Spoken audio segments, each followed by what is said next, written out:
All right, so it was first tank of gas in the Riot and the Assault today. And if I can figure out how to work this so it's not too shaky. First up, let's talk about some pros and cons between the two. Obviously, I bought both of them to see which one I like better as a crossover sled. What can give some decent miles on the trail and still perform really well off trail. So we're trying to get a decent crossover sled that is sort of out of the box without too much customizing, but there's pros and cons to both. So let's start with the Riot. So the Riot, or actually, let's go with the Assault. I rode the Assault first.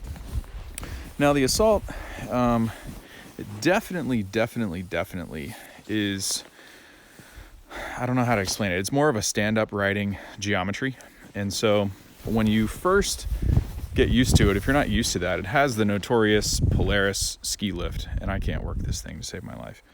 It has the notorious Polaris ski lift. So it's very top heavy, I would say. A lot of people find that uncomfortable, but as long as you stay in the power band, I mean, you can ride on one ski and it's pretty solid. Whereas the Riot is much more flat-footed. It's much more like a traditional, or handles more like a traditional trail sled. But the Assault is really peppy. It's very playful. I think the suspension is better on the Polaris. It's plusher. It absorbs the bumps better. I think the overall handling is better on the Polaris. There's a couple things that I don't like. The bars, right, I just don't really care for the bend. It's too extreme. It's pretty hard on the wrists here when you're not standing straight up. I'm a taller guy, almost 6 feet. And I find that just the bend is a little bit too extreme. It's a little hard on the wrists, and especially when you sit down, if you're doing some trail riding on the way home or whatever, it can be pretty difficult or pretty hard on the angle of the wrist there. But other than that, this sled is extremely playful. I would say it is definitely snappier over the Riot. It could just be because you can throw it around better. The Riot is harder to get up on one ski. It's harder in the backcountry to kind of shift your weight and maneuver. I've never been on a sled that is more flickable than the Assault, and it is just unbelievable how much you can throw it around. And it's the other thing that I really like about it is it's very responsive for front to rear weight distribution. So it also feels peppier and like it has more torque because you can have your feet buried in the footwells and be standing straight up and just dump the throttle and it'll pull the skis off the ground. Whereas if you do that on the Riot, even if you're standing up and you pull back on the handlebars, it doesn't rip the skis off the ground quite like this. And so some of it could be the geometry of the sled. Some people say that it's the extra 2 inches on the track. I don't believe that because you should be even more hooked up with that. It's just about the weight distribution. And it's not because the Polaris shocks are set up really soft. The preload in the front is almost maxed out. I mean, they're set up, fairly stiff, whereas the Riot just rides stiffer. It's not as plush. But let's finish off with the Polaris. So the things that I love about the Polaris are just how playful it is.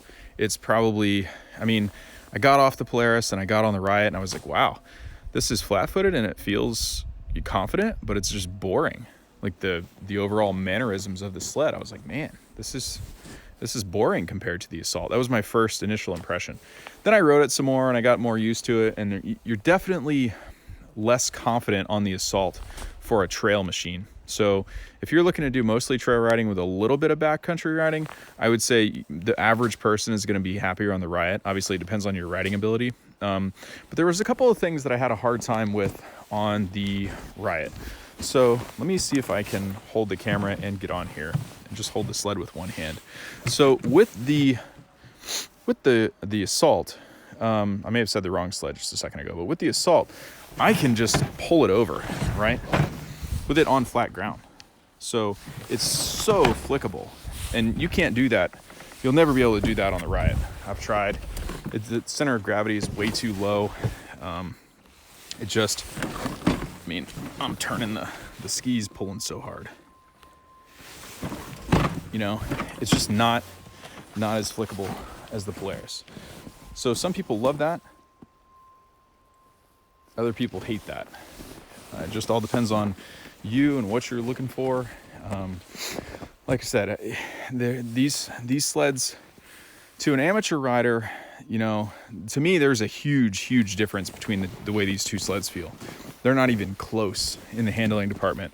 I mean, they both perform well, don't get me wrong. I'm extremely fortunate to be able to test both of these sleds, and I'm so grateful to have, you know, both of the models side by side to be able to do this. But the handling of the Polaris is very different than the Riot. And I would have to say, I'd give the power band, I'd give the throttle response and the snappiness to the Polaris. I'm really surprised. I thought the Riot was going to take that, especially being more flat-footed, and it's definitely hooked up. But the throttle response on the Polaris is pretty damn, it's snappier. You can definitely feel the difference. What else about the, I'm trying to think what else about the Assault that you'd want to know. Reverse works good. I didn't really care for the handlebars. What else? What didn't I like? There was something else that I didn't like. I mean, there's one scenario that I don't really care for on the Assault. It's so top heavy, or it's such a tall platform, a tall chassis engineered to basically be standing, or at least support that type of riding the most. When you try to ride this hard on the trails and you come into a corner and the rear end is hooked up and you get, you know, you get ski push because the track's so hooked up. There is a point where you're almost too far over the center geometry of the sled, and it's hard to get down low and really lean in and overcorrect and pull the sled over. And what happens is you get ski lift on that inside ski, and if you stay in the power band or you increase the power, the ski is just going to rise. It won't tip over necessarily unless your weight is on the wrong side of the center, but it's just an uneasy feeling, and it feels like you can't maintain as much control as you should. And so what it does for me is it makes me take the corners slower. Like, I'm not leaned over, one leg hanging off, you know, underneath the bars, you know, head parallel with the front A-arm there, you know, looking at the inside line of the corner and just, you know, railing it. You just can't quite do that, or at least I can't. Maybe it's rider ability. I think it's the geometry of the sled. However, the pro of that is that when you take this thing in the back trails, or when you start playing around on it, it's so playful. I mean, it's a trade-off. It's so playful, right? It's just a lot of fun. It's so much fun. So I don't know. This is the first ride. Obviously, we're going to do, also, no mechanical issues with the Polaris. 0 issues whatsoever. It's worked flawlessly. And actually, a couple of things have worked better on the Polaris than on the Riot. I'll get to that in a second. But obviously, you know, this is day one. I just, you know, put the first tank of gas in there. So I'm going to ride these a bunch more. There's going to be a series of, you know, Arctic Cat versus Polaris, or Riot versus Assault specifically. But a lot of things to love about this sled. Some people would find that it is, you know, not predictable enough for trail riding, like for female riders that are, you know, a little bit timid, or if you're a beginner rider, you would find this probably too top heavy.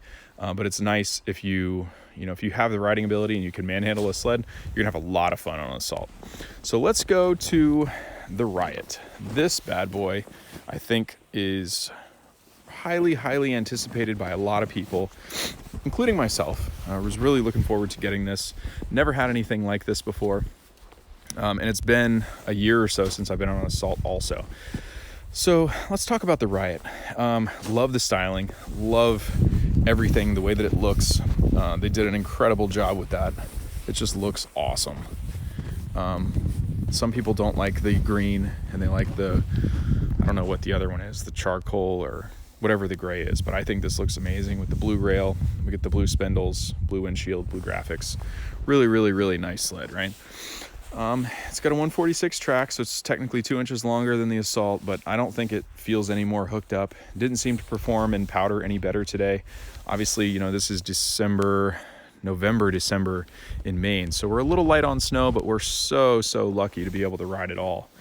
We're really just not even tapping the season here yet. But anyway, so things to love about the Riot. I thought I would like the QS3s. I thought they were going to be amazing. But to be honest with you, the Walker Evans on the Assault are better. They're just absorb the bumps better, more predictable. I don't know if there's a break-in, or maybe I'll have to dial these in. But this is just day one, so we're talking about configuration out of the box, straight from the dealer. Now, I did have some issues with my dealer. Pretty much when I picked up the sled, all these bolts were just hand threaded. There was a 1/2 inch gap between here. You know, that obviously is just dependent on your dealer and how good they are, but it can make or break the sled buying experience, that's for sure. So make sure you go to a dealer that, you know, does a good job and that will take care of you and has a good reputation and blah, blah, blah. So we did have one mechanical issue. Both sleds were on a open trailer on the way home last night. And mechanical issue, I mean, I call it a mechanical issue because the Polaris worked fine. Nothing froze up on it. Everything was great. But the Riot, the key froze. So I was out here with a hairdryer last night just to be able to get the sled off the trailer, right? And so I didn't really like that. It happened twice, actually, which I was really surprised about. So I don't know if that's going to be an ongoing issue, but both sleds were on the same trailer, same temperature, same ride home. No issue with the Polaris, definitely an issue with the Riot. So that didn't make me feel comfortable as far as leaving the sled outside for any duration of time, even if it's just at lunch or something like that. I think I'll get it worked out. It's probably just really cold on the way home, but still, didn't have any issue on the Polaris, so why should I have an issue on the Cat? Anyway, let's get into the riding handling characteristic differences. So seating position and bar position on the Riot feels much lower. It feels like this is a standing position sled, the Assault, whereas this one is a mixture between, they've kind of got a high riser on there, but given the seat height and the position that you actually sit in, when you're on trail riding, this is much, much more comfortable for sit down trail riding. And also the ski stance, I measured them center to center. Both of them are set up on their wide position.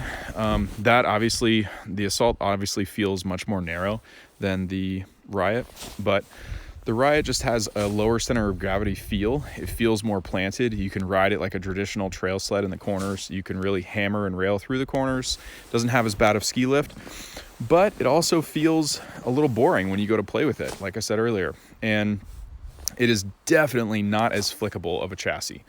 Both side to side, like getting the skis off the ground, and front to rear, it's not as responsive. So you can be at 50 miles an hour either standing or sitting, and the Assault will rip the skis off the ground. The Riot, it wants to rip the skis off the ground, but it just doesn't have that weight transfer. You can't get the same feeling. Even if you move your feet back and you shift your weight or you shift your riding position on the Riot, there isn't as much, you don't have the same ability to transfer as much weight and have the chassis respond to your riding position like the Assault does. I think that's what it makes it so flickable and so playful. There's definitely a difference between the two. That said, if we were going to go on a 200-mile ride today and most of it was going to be trails, I would get there quicker and more confidently on the Riot. It's got a lower center of gravity. It's more planted in the corners. It's less fun when you play with it. It's less fun in the backcountry. I don't see any advantage to having a 2-inch longer track. And didn't see any performance increase. Maybe there's some more flotation, or maybe there's something else that I haven't discovered yet. But on today's short ride and the little playing that I got to do before the sun goes down, definitely didn't notice anything that was, you know, an advantage. I would say I'll give something else to the Riot. Slow speed turning is better on the Riot. I think precision and handling and like not dardiness, but the precision that you get from handlebar to pointing the skis is tighter and more precise on the Assault for sure. But you get less ski push on the Riot, and so it just handles better, you know, on the trails. It's a better I don't know, it's an average rider would feel much more confident on the Riot for trail riding than they would on the Assault. But if your riding ability allows and you start playing, or you go on, you know, some back trails, or you like to play with your friends, you know, on some private trails, there is no question that the Assault is way, way, way more playful than the Riot. So we'll see. Thought there was a deer. Not. They walk the tree line right back there. I thought one was going to pop out right there for a second. I thought I heard him. Anyway, there's I'm going to do some updates to this as I get some more seat time on both. Obviously both of these are amazing machines. Both of them perform exceptionally well compared to, older chassis sleds that I'm coming from. I've ridden a lot of sleds in my day, but these obviously both companies have done an amazing job, and I'm being nitpicky and picking them apart. But the Cat just has a completely different feel than the Polaris. There's no comparison for the on and off trail handling manners. And so I don't know if there's a clear winner for me today. I'm probably going to say kudos to Polaris. No mechanical failures, no freezing, more playful, can wheelie better. It depends on your riding style and what you want to do with the sled, obviously. If you're a trail guy and you just don't want to get stuck off trail, or you want to be able to go play, once a month, you're going to be happier on the Riot for sure. But if you're, anything like me, once you ride the Assault and you get back on the Riot, you're kind of like, this is a little boring. More videos to come, guys. Comment down below and let me know what kind of videos you want to see next. We're going to try to send up the drone, and I'm also going to try to get some help, and we'll do some actual trail footage so that you can see the handling characteristics and the differences of these guys. So let me know in the comments.